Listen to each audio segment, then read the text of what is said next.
Dans la vidéo d'aujourd'hui, je vais vous expliquer comment la SACEM rémunère les créateurs et les éditeurs de musique. Bonjour à tous, bienvenue dans cette vidéo. Je m'appelle Tariq, je suis producteur, éditeur et artiste à succès, plusieurs fois certifié disque d'or et de platine. Et aujourd'hui, j'aide des artistes et des producteurs indépendants à vivre de leur musique. Alors, avant d'avoir davantage d'explications sur ce qu'est la SACEM et sur la manière dont la SACEM surtout rémunère les créateurs, je vous propose de cliquer sur le bouton s'abonner pour rejoindre plusieurs milliers d'artistes et de producteurs indépendants qui mènent le même combat que vous. Alors, la SACEM, pour ceux qui ne le sauraient pas encore, c'est la société des auteurs, des compositeurs et des éditeurs de musique. C'est une structure, une instance en gros qui va gérer, administrer les droits des créateurs de musique et des éditeurs de musique. Tout simplement, ça permet de protéger ses œuvres et ça permet d'être rémunéré, de toucher des droits à chaque fois que vos œuvres qui sont déposées sont exploitées. Alors de quelle manière est-ce que la SACEM va rémunérer les créateurs de musique? Le mécanisme est assez simple. Vous allez avoir des diffuseurs qui peuvent être des radios, des télés, des discothèques, des bars, des chichas, des événements plein air, des magasins, etc., etc. Peu importe, en tout cas, tous les endroits où vous allez pouvoir entendre de la musique dans le cadre public et également dans le cadre privé, va vous permettre de générer des droits. Pourquoi? Parce que quand une personne a une musique chez elle dans le cadre privé, elle l'a acheté quelque part ou elle a acheté un droit d'utilisation privé. Sur ce droit-là, une infime partie est reversée à la SACEM au titre du droit d'auteur.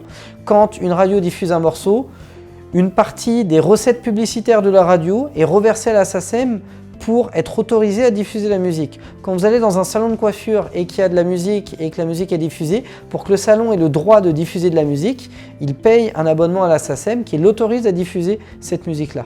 Donc à chaque fois qu'une musique est utilisée ou diffusée quelque part, que ce soit dans la rue, dans un magasin, à un concert, dans une radio, une télé, une discothèque ou peu importe, il y a un deal avec la SACEM. Alors il y a également des choses sur internet qui sont mises en place, c'est pas encore hyper clearé, mais il y a des web radios qui ont déjà des accords avec la SACEM, il y a des sites de diffusion en ligne qui ont déjà des accords avec la SACEM, YouTube, Facebook, Instagram ont des accords avec la SACEM également.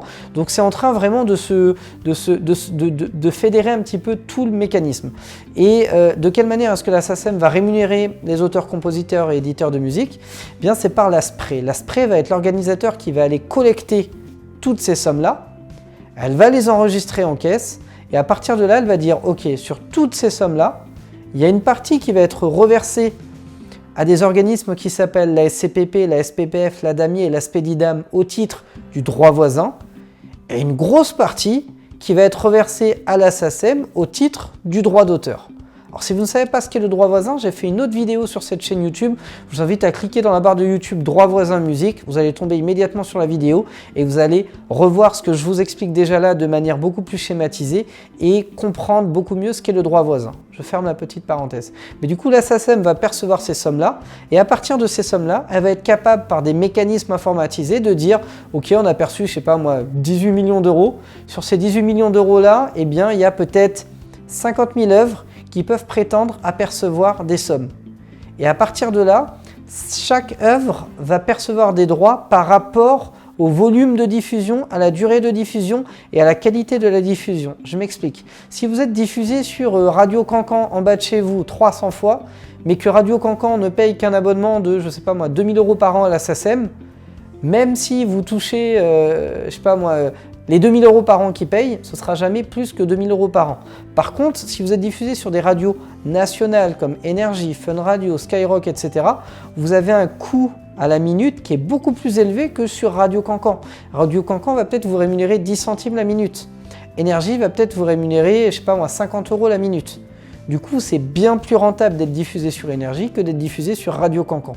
Donc la nature, la qualité de la diffusion va vous permettre de toucher plus ou moins de droits. Le volume ensuite, si vous êtes diffusé 10 fois sur Énergie et si vous êtes diffusé 200 fois sur Énergie dans l'année, le montant de droits ne sera pas le même non plus.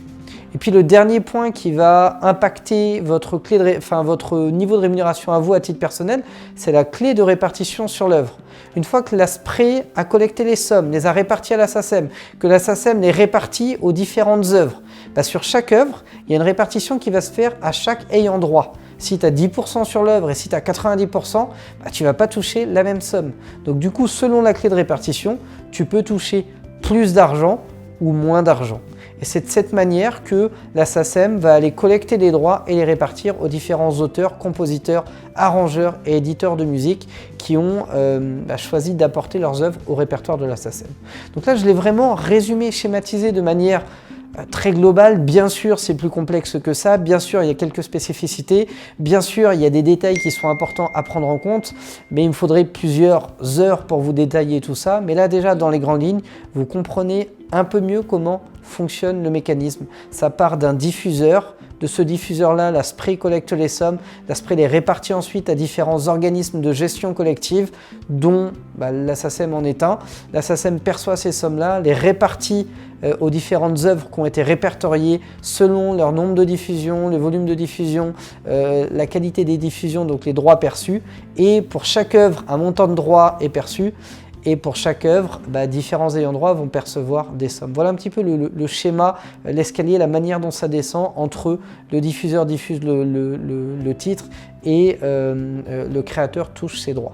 Et après, en termes de délai, c'est beaucoup plus rapide qu'avant. Avant, vous pouviez attendre entre 1 et 2 ans avant de collecter vos droits. Aujourd'hui, ça met en moyenne 6 mois à 1 an. En gros, si vous sortez un titre au mois de février, vous pouvez espérer toucher une petite partie sur la répartition de juillet et une grosse partie sur la répartition de janvier suivant. Donc, 1 an en moyenne, ça peut être un peu plus rapide ou un peu plus lent. Encore une fois, ça dépend de si les diffuseurs ont du retard à remettre certaines informations, si la SACEM a du retard à traiter certaines données, etc. etc. Merci d'avoir été attentif à cette vidéo. Si jamais ça vous a plu, lâchez-moi un gros like. Abonnez-vous à la chaîne YouTube Producteur à succès. Et si jamais vous avez des questions, n'hésitez pas à me les mettre en commentaire. J'y répondrai avec grand plaisir. Sachez que je lis absolument tous les commentaires qui passent sur cette chaîne YouTube, des plus sympathiques aux moins sympathiques, parce qu'il y en a aussi quand même un petit peu, mais c'est pas très grave. Merci les haters. En tout cas, n'hésitez pas à me poser vos questions. J'y répondrai avec grand plaisir. Je vous souhaite le meilleur pour la suite. Déchirez tout et je vous dis ciao, ciao.